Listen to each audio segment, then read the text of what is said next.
ಸ್ನೇಹಿತರೆ ನಮಸ್ಕಾರ. ನಾನು ರವೀಂದ್ರ ಜೋಶಿ. ಒಂದು ಕಡೆ ಮದುವೆ ದಿಬ್ಬಣದ ಸಂಭ್ರಮದ ರೀತಿಯ ನಾಟಕ, ಇನ್ನೊಂದು ಕಡೆ ಮನೆ ಧರಾಶಾಹಿ ಆಗ್ತಾ ಇದೆ, ಭೂಕಂಪ ಆಗಿದೆ, ಮನೆಯಲ್ಲಿರುವಂಥ ಸದಸ್ಯರೆಲ್ಲ ಹೊರಟೋಗ್ತಾ ಇದ್ದಾರೆ. ಇಂಥದ್ದೊಂದು ಸಂದಿಗ್ಧ ಸಂದರ್ಭವನ್ನು ರಾಜಕೀಯದಲ್ಲಿ ನೀವು ನೋಡಿರಲಿಕ್ಕೆ ಸಾಧ್ಯವೇ ಇಲ್ಲ. ಎಂದೂ ಕೂಡ ಈ ರೀತಿಯ ಘಟನೆಗಳು ನನಗೆ ತಿಳುವಳಿಕೆ ಬಂದ ದಿವಸ ಆಗಿಲ್ಲ ಮತ್ತು ಮುಂದೆ ಈ ರೀತಿ ಆಗ್ತಾವೋ ಇಲ್ಲೋ ಅನ್ನೋದ್ರ ಬಗ್ಗೆ ನನಗೇ ಸಂದೇಹ ಇದೆ. ಅಂಥದ್ದೊಂದು ಘಟನೆ ನಿನ್ನೆ ದಿಲ್ಲಿ ರಾಜಧಾನಿಯಲ್ಲಿ ನಡೆಯಿತು. 2 ವರ್ಷ ಆಗಿತ್ತು. 2024ರಿಂದ ಇಲ್ಲಿಯವರೆಗೂ ಚಿಂದಿ ಅಲಯನ್ಸ್ನ ಸಭೆಯೇ ಆಗಿರಲಿಲ್ಲ. ಇಂಡಿಯಾ ಅಲಯನ್ಸ್ ಇದ್ದಕ್ಕಿದ್ದ ಹಾಗೆ ಹಠಮಾರಿತನ ಮಾಡ್ತಾರೆ ಮಮತಾ ಬೇಗಂ ಅವರು. ಯಾವಾಗ ಅಲ್ಲಿ ಚುನಾವಣೆಯಲ್ಲಿ ಸೋಲ್ತಾರೋ, ಸೋತ ತಕ್ಷಣ ಏನಾದರೂ ಒಂದು ದಡವನ್ನು ಹಿಡ್ಕೊಂಡು ದಾರಿಯನ್ನು ಹಿಡಿಯೋಣ ಅನ್ನುವಂಥ ಪ್ರಯತ್ನ ಮಾಡ್ತಾರೆ. ತಕ್ಷಣದಲ್ಲಿ ಇಂಡಿಯಾ ಅಲಯನ್ಸ್ನ ಸಭೆ ಆಗಬೇಕು ಅಂತ ಕರೆಯನ್ನು ಕೊಡ್ತಾರೆ. ಜೂನ್ 8ನೇ ತಾರೀಕಿಗೆ ಸಭೆ ಮಾಡೋದು ಅಂತ ತೀರ್ಮಾನ ಆಗುತ್ತೆ. ಮೇ 4ಕ್ಕೆ ಚುನಾವಣೆ ಫಲಿತಾಂಶ ಬರುತ್ತೆ. 1 ತಿಂಗಳ ಅವಧಿಯಲ್ಲಿ ಆಕೆಯ ಮನೆಯೇ ಸರ್ವನಾಶವಾಗಿ ಹೋಗುತ್ತೆ. ಮನೆ ಯಜಮಾನಿ ಅಡ್ರೆಸ್ಗೆ ಇರಲಾರದ ಸ್ಥಿತಿ ಬರುತ್ತೆ. ಯಾವ ಸ್ಥಿತಿಗೆ, ಕರುಣಾಜನಕ ಸ್ಥಿತಿಗೆ ಮಮತಾ ಬೇಗಂ ಹೋಗ್ತಾರೆ ಅಂದರೆ, ಒಂದು ಕಡೆ ದಿಲ್ಲಿಯ ಮತ್ತೊಂದು ಭಾಗದಲ್ಲಿ ಮೋತಿಲಾಲ್ ನೆಹರು ಮಾರ್ಗ್ನಲ್ಲಿ ಇವರದೇ ಕುಟುಂಬ ಸದಸ್ಯರು ಈಕೆಗೆ ಶಾಪ ಹಾಕ್ತಾ ಬೇರೆ ಕಡೆ ವಲಸೆ ಹೋಗ್ತಾ ಇದ್ದಾರೆ. ಈಕೆ ನರೇಂದ್ರ ಮೋದಿ ಅವರ ವಿರುದ್ಧ ಪಿತೂರಿ ಮಾಡಲಿಕ್ಕೆ ಇಂಡಿಯಾ ಅಲಯನ್ಸ್ ಸಭೆಯಲ್ಲಿ ಕೂತಿರ್ತಾರೆ. ಇಂಥ ವಿರೋಧಾಭಾಸವನ್ನು ಯಾವತ್ತಾದರೂ ಎಲ್ಲಿಯಾದರೂ ನೀವು ನೋಡಿದ್ದೀರಾ, ಕೇಳಿದ್ದೀರಾ? ಸರ್ವಶಕ್ತ ನಾಯಕಿ, ಅಧಿನಾಯಕಿ TMC ಅಂದ್ರೇ ಮಮತಾ ಬೇಗಂ ಅಂದರೆ TMC ಅಂತ ಒಂದು ಕಾಲಘಟ್ಟ ಇತ್ತು. 15 ವರ್ಷಗಳ ಕಾಲ ಆ ನಿರಂಕುಶ ಪ್ರಭುತ್ವವನ್ನು ಮೆರೆದಿದ್ದರು ಮಮತಾ ಬೇಗಂ. 12ವರೆಗೆ ನಿನ್ನೆ ಕಾನ್ಸ್ಟಿಟ್ಯೂಷನ್ ಕ್ಲಬ್ಬಲ್ಲಿ ಸಭೆ ನಡೀತಾ ಇದೆ. ಆ ಕಡೆ ಭೂಪೇಂದ್ರ ಯಾದವ್ ನಿವಾಸದಲ್ಲಿ ಇವರದೇ ಸಂಸತ್ ಸದಸ್ಯರು ಈಕೆಯ ವಿರುದ್ಧವೇ ಶಾಪ ಹಾಕ್ತಾ ಪ್ರತ್ಯೇಕವಾದ ಗುಂಪನ್ನು ಮಾಡ್ಕೋತಾ ಇದ್ದಾರೆ. ಮೊದಲನೇದಾಗಿ ಇಂಡಿಯಾ ಅಲಯನ್ಸ್ನ ಸಭೆ ಯಾಕೆ ಸೇರಿತ್ತು ಅನ್ನೋದ್ರ ಬಗ್ಗೆ ಯಾವುದೇ ರೀತಿಯ ಸ್ಪಷ್ಟತೆ ಇಲ್ಲ. ಏಕೆಂದರೆ ಅವರು ತೆಗೆದುಕೊಂಡಿರುವಂಥ ಗೊತ್ತುವಳಿ ಏನಿದೆ, ಸರ್ವಾನುಮತದಿಂದ ಅವಿರೋಧವಾಗಿ ನಾವು 5 ಅಂಶಗಳನ್ನು ಹೇಳ್ತೀವಿ ಅಂತ ಮಲ್ಲಿಕಾರ್ಜುನ ಮುತ್ಯ ಸಭೆಯ ಕೊನೆಯಲ್ಲಿ ಪ್ರೆಸ್ ಬ್ರೀಫಿಂಗ್ ಮಾಡಿದರು. ಪತ್ರಿಕಾಗೋಷ್ಠಿ ಮಾಡಲಿಲ್ಲ, ಪ್ರಶ್ನೆಗಳಿಗೆ ಉತ್ತರ ಹೇಳಲಿಲ್ಲ. ಉತ್ತರ ಹೇಳುವ ಸಂದರ್ಭ ಬಂದಾಗ ಎದ್ದು ಹೊರಟು ಹೋದರು ಮಲ್ಲಿಕಾರ್ಜುನ ಮುತ್ಯ. ಪ್ರಶ್ನೆ ಕೇಳಲಿಕ್ಕೆ ಧಾವಂತದಲ್ಲಿದ್ದರು ಪತ್ರಕರ್ತರು. ಆದರೆ ಅದಕ್ಕೆ ಉತ್ತರಿಸುವಂಥ ದಾಯಿತ್ವವಾಗಲಿ, ಅಂಥ ನೈತಿಕತೆಯಾಗಲಿ ಅಲ್ಲಿರುವ ಯಾವ ಪಕ್ಷಗಳಿಗೂ ಇರಲಿಲ್ಲ. ಇವತ್ತು ಅಬ್ಸೆಂಟ್ ಆದವರು ಯಾರು? ಅದು ಭಾಳ ಮಜಾ ಇರೋದು. ಯಾವ MK ಸ್ಟಾಲಿನ್ಗೆ ಭಾಳ ವಿಶೇಷವಾದಂಥ ಪೌರೋಹಿತ್ಯ ಇತ್ತು ಈ ಇಂಡಿಯಾ ಅಲಯನ್ಸ್ನಲ್ಲಿ, ಈ ಬಾರಿ ಅವರೇ ಮುನಿಸಿಕೊಂಡು ರಾಹುಲ್ ಗಾಂಧಿ ಬೆನ್ನಿಗೆ ಚೂರಿ ಹಾಕಿದ್ದಾರೆ ಅಂತ ಅವ್ರು ಯಾರೂ ಬರಲಿಲ್ಲ. ಬೆಳಗ್ಗೆ ನಿನ್ನೆ ಮಮತಾ ಬೇಗಂ ಅವರು ನೇರ ಹೋಗಿದ್ದೆ ಅರವಿಂದ್ ಕೇಜ್ರಿವಾಲ್ ಮನೆಗೆ. ಆ ಅರವಿಂದ್ ಕೇಜ್ರಿವಾಲ್ನ ಆಮ್ ಆದ್ಮಿ ಪಾರ್ಟಿ ಅಲ್ಲಿ ಬಂದೇ ಇಲ್ಲ. ಉದ್ಧವ್ ಠಾಕ್ರೆ ಗ್ರೂಪ್ ಅವ್ರು ಬರಲಿಲ್ಲ. ಅವ್ರು ನಾವು ಆನ್ಲೈನಲ್ಲಿ ಮಾತಾಡ್ಕೊಂಡಿದ್ದೀವಿ ಅಂತ ಹೇಳಿದರು. ಬಂದಿದ್ದೇ 23 ಪಕ್ಷಗಳು. 23 ಪಕ್ಷಗಳಲ್ಲಿ 18 ಪಕ್ಷಗಳು ಪುಡಿ ಪಕ್ಷಗಳು, 1-2 ಸಂಸತ್ ಸದಸ್ಯರು ಇಲ್ಲದೇ ಇರುವಂಥ ಪಕ್ಷಗಳು ಕೂಡ ಅಲ್ಲಿದ್ದು. ಅಧಿಕಾರ ಇರುವಂಥ ಪಕ್ಷಗಳ ಸಂಖ್ಯೆಯೇ ಅಲ್ಲಿರಲಿಲ್ಲ. ಕಾಂಗ್ರೆಸ್ಸು ಅಡ್ರೆಸ್ಗೆ ಇರಲಾರ್ದಂಥ ಸ್ಥಿತಿಯಲ್ಲಿದೆ. ಕೇರಳವನ್ನು ಹೊರತುಪಡಿಸಿದರೆ ಕರ್ನಾಟಕ, ತೆಲಂಗಾಣ ಬಿಟ್ಟರೆ ಬೇರೆ, ಹಿಮಾಚಲ್ ಪ್ರದೇಶ ಬಿಟ್ಟರೆ ಬೇರೆ ಎಲ್ಲಿಯೂ, ಇಡೀ ದೇಶದಲ್ಲಿ ಎಲ್ಲಿಯೂ ಕಾಣಲಾರ್ದಂಥ ಪಕ್ಷ, ಅತಿ ದೊಡ್ಡದಾದಂಥ ಪಕ್ಷವಂತ ತನ್ನನ್ನು ತಾನು ಹೇಳ್ಕೊತಾ ಇದೆ. TMC ಅಡ್ರೆಸ್ಗೆ ಇಲ್ಲ. ಉದ್ಧವ್ ಠಾಕ್ರೆ ಬಣಕ್ಕೆ ಯಾವುದೇ ರೀತಿಯಾದಂಥ ಬೆಲೆ ಇಲ್ಲ. DMK ಬಂದಿಲ್ಲ, ಅದಕ್ಕೂ ಎಲ್ಲಿಯೂ ಅಧಿಕಾರ ಇಲ್ಲ. ಇಲ್ಲ ಸೋತಿದ್ದಾರೆ ಅನ್ನೋರು ಮಾತ್ರ ಅಲ್ಲಿದ್ದರು. ಅಂದರೆ ಇದು ಸೋತವರ ಸಂಘ, ಮಾನಭಂಗ. ಸ್ಪಷ್ಟವಾಗಿ ಹೇಳಬೇಕಂದ್ರೆ ಇದೇ ಮಾತನ್ನು ಹೇಳಬೇಕು. ಗೊತ್ತುವಳಿ ಏನು? ಗೊತ್ತುವಳಿ ಭಾಳ ಮಜಾ ಇದೆ. ಮೊನ್ನೆ ಕಾಕ್ರೋಚ್ ಪಾರ್ಟಿಯ ಜಿರಳೆಗಳೇನು ಹೇಳಿದ್ವಲ್ಲ, ಅದೇ ಜಿರಳೆಗಳ ಅಜೆಂಡಾವನ್ನು ಇವರು ಹೇಳ್ತಾ ಇದ್ದಾರೆ. ಧರ್ಮೇಂದ್ರ ಪ್ರಧಾನ್ ರಾಜೀನಾಮೆ ಕೊಡಬೇಕು. ಅದನ್ನು ಹೇಳಲಿಕ್ಕೆ 23 ಪಕ್ಷಗಳು ದೇಶದ ಬೇರೆ ಬೇರೆ ಭಾಗಗಳಿಂದ ಬಂದು ಕಾನ್ಸ್ಟಿಟ್ಯೂಷನ್ ಕ್ಲಬ್ಬಲ್ಲಿ ಸಭೆ ಮಾಡಿ ಅದನ್ನು ಪ್ರೆಸ್ ಬ್ರೀಫಿಂಗ್ ಮಾಡಬೇಕಾದ ಅಗತ್ಯತೆ ಇತ್ತಾ? ಎರಡನೇದಾಗಿ ವೋಟ್ ಚೋರಿ ಅಂತ ರಾಹುಲ್ ಗಾಂಧಿ ಹೇಳ್ತಿದ್ರು. ಅದೊಂದು ಸ್ವಲ್ಪ ಶಬ್ದವನ್ನು ಪಾರಿಭಾಷಿಕವಾಗಿ ಬದಲಿಸಲಾಗಿದೆ.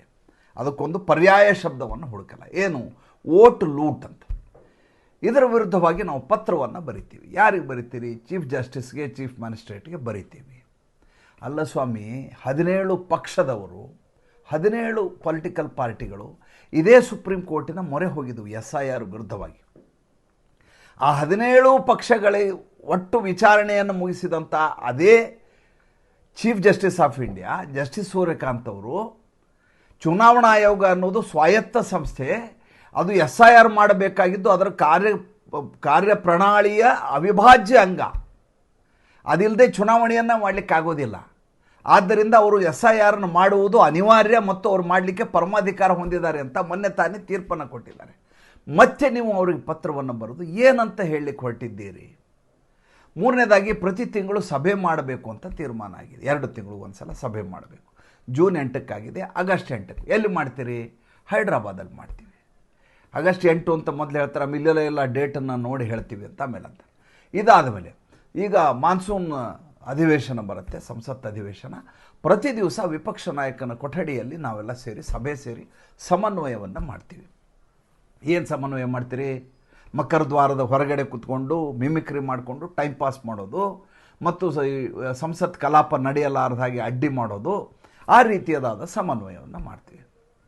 ಇದು ಸೇರಿದಂಥ ಪಡೆ ಇತ್ತಲ್ಲ, ಗುಂಪಿತ್ತಲ್ಲ, ಜೀವನದಲ್ಲಿ ಇನ್ನೇನೂ ಸಾಧ್ಯ ಇಲ್ಲ ಅಂತ ಗೊತ್ತಾಗಿ ನಮ್ಮಿಂದ ಏನೂ ನಿರೀಕ್ಷೆಯನ್ನೇ ಮಾಡಬೇಡಿ ಅಂತ ಆಗಲ್ಲ ಅಂತ ಹೇಳಿ ಕೈ ಚೆಲ್ಲಿ ಕೂತಂಥ ಒಂದು ಗುಂಪೇನಿದೆ, ಆ ಗುಂಪಿನ ಸಭೆಯಾಗಿತ್ತೇ ವಿನಃ ಅದಕ್ಕಿಂತ ಹೆಚ್ಚಿನದೇನನ್ನೂ ನಾವು ಅಲ್ಲಿಂದ ನಿರೀಕ್ಷಿಸಲಾಗಲ್ಲ.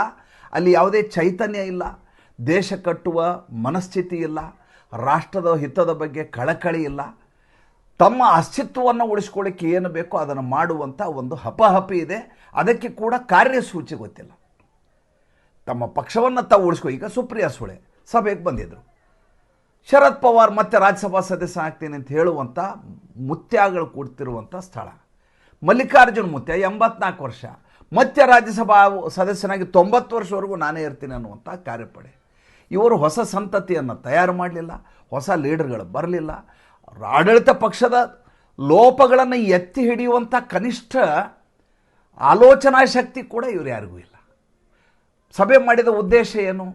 ಈಗ ಅಲ್ಲಿ ಅಸ್ತಿತ್ವ ಇಲ್ಲ ಮಮತಾ ಬೇಗಂಗೆ. ಆಕೆ ದಿಲ್ಲಿಯಲ್ಲಿ ಹೇಗಾದರೂ ಮಾಡಿ ತಾನು ಪ್ರತಿಷ್ಠಾಪನೆಗೊಳ್ಳಬೇಕು ಅನ್ನುವಂಥ ಹಪಹಪಿ ಇದೆ. ಅಲ್ಲಂತೂ ನಾನು ಅಡ್ರೆಸ್ ಇರಲಾರ್ದಂಥ ಸ್ಥಿತಿಯಲ್ಲಿದ್ದೀನಿ, ದಿಲ್ಲಿಯಲ್ಲಿ ಆಡಳಿತ ಮಾಡೋಣ ಅಂತ ಓಡಿ ಬಂದು ಇಲ್ಲಿ ಕೂತಿದ್ದಾರೆ. ದುರ್ದೈವ ಅಂದರೆ ಈಕೆ ಹಣೆ ಬರಹ ಎಷ್ಟು ಕೆಟ್ಟದ್ದಿದೆ ಅಂದರೆ, ಈಕೆ ಯಾವಾಗ ಇಲ್ಲಿ ಸಭೆಗೆ ಬರ್ತಾರೋ ಅದೇ ಸಂದರ್ಭದಲ್ಲಿ ಇವರದೇ ಪಕ್ಷದ ಎಲ್ಲ ಸದಸ್ಯರು ಸೇರಿ ಕಾಕೋಳಿ ಘೋಷ್ ದಸ್ತಿದಾರ್ ನೇತೃತ್ವದಲ್ಲಿ ಒಂದು ಮೆಮೊರಾಂಡಮನ್ನು ಬರ್ಕೋತ. ನೋಡಿ ಮಜಾ ಏನಾಗಿದೆ ಅಂದರೆ, ಕಾಕೋಳಿ ಘೋಷ್ ದಸ್ತಿದಾರು ಮುಖ್ಯ ಸಚೇತಕಿ ಇವರಿಗೆ, ಆಕೆಯನ್ನು ಮಮತಾ ಬೇಗಂ ವಜಾ ಮಾಡಿದರು. ವಜಾ ಮಾಡಿದ ಮೇಲೆ ಆ ಪತ್ರವನ್ನು ನೀವು ಓಂ ಪ್ರಕಾಶ್ ಬಿರ್ಲಾ ಅವ್ರಿಗೆ ಕಳಿಸ್ಬೇಕು, ಸಭಾಪತಿಗೆ ಹೋಗಬೇಕು, ಇಲ್ಲಿಗೂ ಹೋಗಬೇಕು. ಪತ್ರವನ್ನು ಕಳಿಸ್ಲಿಲ್ಲ. ಆ ಜಾಗಕ್ಕೆ ಕಲ್ಯಾಣ್ ಬ್ಯಾನರ್ಜಿಯನ್ನು ನಿಯುಕ್ತಿ ಮಾಡಿದ್ದೇನೆ, ನೇಮಕಾತಿ ಮಾಡಿದ್ದೇನೆ ಅಂತ ಬಹಿರಂಗವಾಗಿ ಘೋಷಣೆ ಮಾಡಿದರು. ಆ ಪತ್ರವನ್ನು ಕೊಟ್ಟಿಲ್ಲ. ನೀವು ಯಾವಾಗ ಇವರನ್ನು ಕಿತ್ತಾಕಿದ್ದೇನೆ, ಅಮಾನತು ಮಾಡಿದ್ದೇನೆ, ವಜಾ ಮಾಡಿದ್ದೇನೆ ಅನ್ನುವಂಥ ಪತ್ರವನ್ನು ಕೊಡೋದಿಲ್ವೋ ಅಲ್ಲಿವರೆಗೂ ಓಂ ಪ್ರಕಾಶ್ ಬಿರ್ಲಾ ಹತ್ರ, ಸಭಾಪತಿಗಳ ಹತ್ರ ಅದೇ ಹಳೆಯ ಪತ್ರವೇ ಇರುತ್ತೆ, ಅವರೇ ಚಾಲ್ತಿಯಲ್ಲಿರ್ತಾರೆ. ಹೌದು ತಾನೆ? ನೋಡಿ ಮಜಾ ನೋಡಿ ಹೇಗಿದೆ.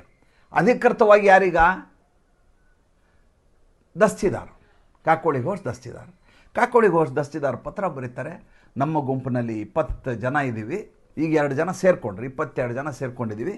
ನಾವು 22 ಜನ ನಾವು NDAಗೆ ಸಮರ್ಥನೆಯನ್ನು ಕೊಡ್ತಾ ಇದ್ದೀವಿ, ನಮಗೆ ಪ್ರತ್ಯೇಕವಾದ ಆಸನ ವ್ಯವಸ್ಥೆಯನ್ನು ಮಾಡಿ. ಇದೇ ರೀತಿಯ ಪತ್ರವನ್ನು ರಾಘವ್ ಚಡ್ಡಾ 9 ಜನರ ಕರ್ಕೊಂಡು ಹೋಗಿ ಇತ್ತೀಚೆಗೆ ತಾನೇ ಇದೇ ರಾಜ್ಯಸಭೆಯಲ್ಲಿ ಪತ್ರವನ್ನು ಕೊಟ್ಟಿದ್ದಾರೆ. ಅಲ್ಲಿ 9 ಜನ, ಇಲ್ಲಿ 22 ಜನ ಕೊಟ್ಟಿದ್ದಾರೆ.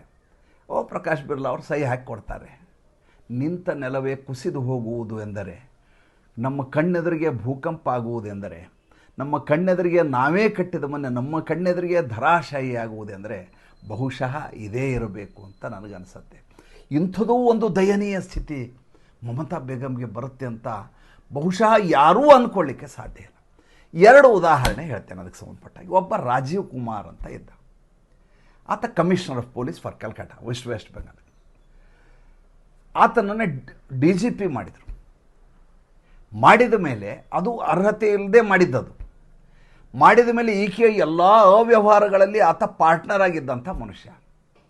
ಶಾರದಾ ಚಿಟ್ ಫಂಡ್ ಹಗರಣದಲ್ಲಿ ಭಾಳ ದೊಡ್ಡದಾದಂಥ ಕೈವಾಡ ಈತನದಿದೆ ಅಂಥೇಳಿ ಆತನ ಮೇಲೆ ಎನ್ಫೋರ್ಸ್ಮೆಂಟ್ ಡೈರೆಕ್ಟರೇಟ್ನವರು ಸಂಜೆ 6:30 ರೇಡಿಗೆ ಹೋಗ್ತಾರೆ. ಯಾವಾಗ ತನ್ನ ಬಂಟನ ಮೇಲೆ ಈ ರೀತಿ ರೇಡ್ ಮಾಡ್ತಾ ಇದ್ದಾರೆ ಅಂತ ಗೊತ್ತಾದ ತಕ್ಷಣ 8:00 ಈಕೆ ಎಸ್ಪ್ಲೆನೇಡ್ನಲ್ಲಿ ಧರಣಿಯನ್ನು ಕೂತು 3 ದಿವಸ ಧರಣಿ ಮಾಡ್ತಾರೆ. ಅಲ್ಲೇ ಬಜೆಟ್ ಮಂಡನೆ ಮಾಡ್ತಾರೆ. ಅಂಥ ಪವರ್ಫುಲ್ ಆಗಿದ್ದಂಥ ಮಮತಾ ಬೇಗಂ ಅಂಥ ರಾಜೀವ್ ಕುಮಾರ್ನನ್ನು ಮುಂದೆ ರಾಜ್ಯಸಭಾ ಸದಸ್ಯನನ್ನಾಗಿ ಮಾಡ್ತಾರೆ. ಆತ ರಿಟೈರ್ ಆದ ತಕ್ಷಣ ಈಗ ಆತನೇ ಈಕೆಯ ಜೊತೆ ಇಲ್ಲ.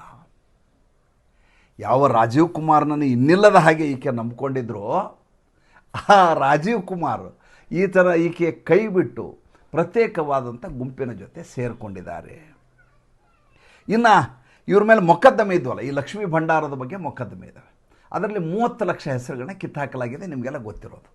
ಆ 30 ಲಕ್ಷ ಕಿತ್ತಾಕಿರೋ ಹೆಸರುಗಳಲ್ಲಿ ನೀವು ನಂಬಲಿಕ್ಕೆ ಸಾಧ್ಯ ಇಲ್ಲ, ಪ್ರಾಯಶಃ ಬಹಳಷ್ಟು ಗಂಡಸರಿಗೆ ಈ ರೀತಿ ದುಡ್ಡನ್ನು ಕೊಡುವಂಥ ವ್ಯವಸ್ಥೆ ಆಗ್ತಾಯಿತ್ತು. ಇಷ್ಟನ್ನು ಕಟ್ ಮಾಡಿ ಈಗ ಬಿಸಾಕಿದ್ದಾರೆ. ಇನ್ನು ಜಹಾಂಗೀರ್ ಖಾನನ ಕಥೆ ಹೇಳಿದೆ. ಪುಷ್ಪ ನನ್ನನ್ನು ಯಾರು ಮುಟ್ಟಕ್ಕೆ ಸಾಧ್ಯ ಇಲ್ಲ ಅಂತ ಹೇಳಿದವನು. ಅವನು ಹೇಗೆ ಒದ್ದು ಎಳ್ಕೊಂಬಂದರು ಅಂದರೆ ನಿನ್ನೆ ನೀವು ನೋಡಬೇಕಾಗಿತ್ತು. ಬಾಂಗ್ಲಾದೇಶದ ಒಳಗಡೆ ನುಗ್ಗಿದ್ದಾನೆ ಅಂತ ಮಾಹಿತಿ ಇದ್ದದ್ದು ಎಲ್ಲರೂ. ಅದಕ್ಕಾಗಿ ಒಂದು STF ಅನ್ನು ನೇಮಕಾತಿ ಮಾಡಲಾಯಿತು, ಒಂದು ಕಾರ್ಯಪಡೆಯನ್ನು ಮಾಡಲಾಯಿತು. ಇವ್ನು ಹಿಡ್ಕೊಂಬರಲೇಬೇಕು ಅಂತ. ಈತನ ಮೇಲೆ ಇನ್ನಿಲ್ಲದ ಹಾಗೆ ಕ್ರಿಮಿನಲ್ ಮೊಕದ್ದಮೆಗಳಿದಾವೆ. ಆತನಿಗಿದ್ದಂಥ ಒಂದೇ ಒಂದು ಶೆಲ್ಟರ್ ಏನಪ್ಪ ಅಂತಂದರೆ ಅಭಿಷೇಕ್ ಬ್ಯಾನರ್ಜಿ ಪಕ್ಕಾ ಶಿಷ್ಯ, ಆತ ಹೇಳ್ದಂಗೆ ಕೇಳುವಂಥ ವ್ಯಕ್ತಿ. ಯಾವ ಮಟ್ಟಿಗೆ ಅಂದರೆ ಆತ ಹೊಡಿ ಅಂದರೆ ಹೊಡೆದು ಬಿಸಾಕುವಂಥ ತಾಕತ್ತಿರುವಂಥ ಮನುಷ್ಯ. ಡೈಮಂಡ್ ಹಾರ್ಬರ್ನಲ್ಲಿ ಇದ್ದಂಥ ವ್ಯಕ್ತಿ, ಅಲ್ಲಿಯ ಫಾಲ್ಟಾದ MLA ಇದ್ದ. ಈತ ಸಲ ಚುನಾವಣೆಗೆ ನಿಂತಿದ್ದ. ಈತನ ಮೇಲೆ ಮೊಕದ್ದಮೆಗಳಾಯಿತು. ಈತ ಪರಾರಿ ಆದ್ನಲ್ಲ, ಈತನ ಎಲ್ಲ ಕಡೆ ಹುಡುಕಿದ್ರು. ಬಾಂಗ್ಲಾದೇಶದ ಬಾರ್ಡರ್ನಲ್ಲಿ ನೋಡಲಾಯಿತು, ಈತನ ಮೇಲೆ ಇಂಟೆಲಿಜೆನ್ಸ್ ಬಿಡಲಾಯಿತು, ಈತನ ಸಂಪರ್ಕಗಳನ್ನೆಲ್ಲ ಕಟ್ ಮಾಡಲಾಯಿತು. ನೋಡಿದರೆ ನೇಪಾಳಕ್ಕೆ ಓಡಿ ಹೋಗ್ತಾ ಇದ್ದಾನೆ. ಅಂದರೆ ಇವರ ನೆಟ್ವರ್ಕ್ ಹೇಗೆ ಕೆಲಸ ಮಾಡ್ತಾ ಇದೆ ಅಂತ ನಾವು ಅರ್ಥ ಮಾಡ್ಕೋಬೇಕಾದಂಥ ಸಂದರ್ಭ. ಇನ್ನೊಬ್ಬ ಫಿರಹಾದ್ ಹಕೀಮ್ ಅಂತ ನಿಮ್ಗೆ ಗೊತ್ತಿರುವಂಥ ವ್ಯಕ್ತಿ. ಈತ ಪಕ್ಕಾ ಮತಾಂಧ. ಮತಾಂಧ ಅಂದರೆ ಎಂಥ ಮತಾಂಧ ನೀವು ಹೇಳಲಿಕ್ಕೆ ಸಾಧ್ಯ ಇಲ್ಲ, ಅಂಥ ಮತಾಂಧ ಆಯಿತು. ಉರ್ದೂನಲ್ಲಿ ಬೋರ್ಡ್ ಬರೆಸಿದ್ದಾನೆ ರೀ, ಪಶ್ಚಿಮ ಕಲ್ಕತ್ತಾದಲ್ಲಿ.